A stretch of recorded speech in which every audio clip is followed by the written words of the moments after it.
Hi, it's the 5th of May and today we're looking for garlic mustard. Okay, well there's some garlic mustard here.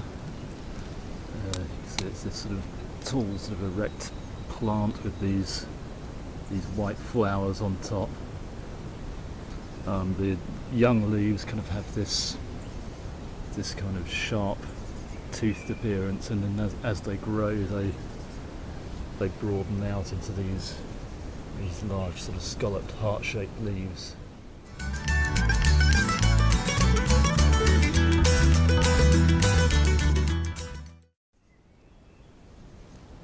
And it's a biennial, so you've got these young plants here which will grow up and grow up for another year, and then the second year they'll flower like these ones are. Now, as the name suggests, garlic mustard, it's got a garlicky taste to it. The whole thing's edible, the roots, the leaves, the seeds. Garlic mustard is a member of the Brassicaceae family, which is a useful family of edibles including mustards, cabbages, lettuces, cress, broccoli and many other well-known food plants.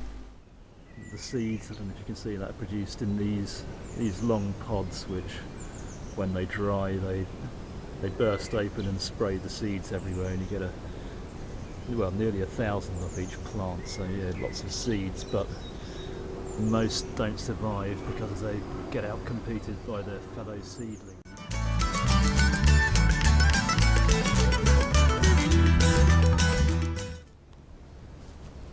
Now, as I said, you can eat all parts. The leaves, like I say, they've got this garlicky taste. They're best eaten when young. Once the plants are finished flowering, they get quite bitter. I know a little bit bitter anyway, but they're not a bad wild food.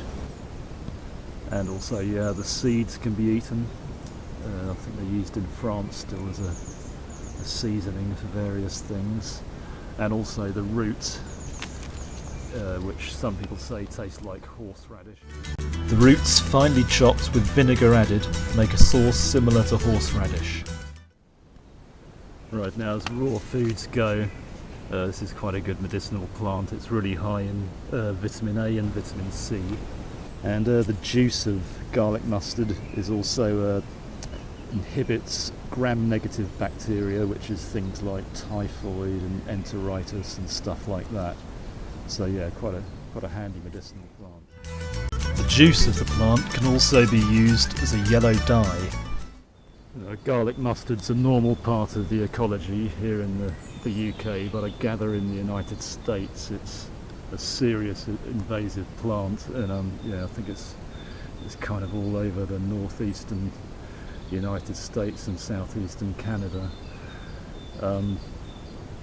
Yeah, this is because it seeds a lot, as I've said already, but it produces allelochemicals, which are things which inhibit the fungal growth in soil, and it doesn't do this to any native ecologies in the UK, but in America it changes the soil composition and stops other plants from growing so easily and favours itself, so it's quite efficient at being an invasive.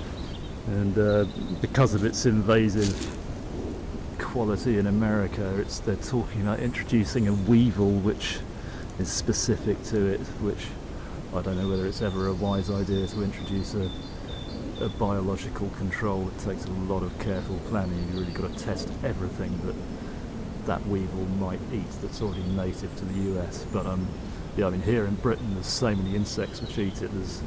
There's barely 50 breeding butterflies in Britain, and 2 of them specialise in garlic mustard as their larval food plant.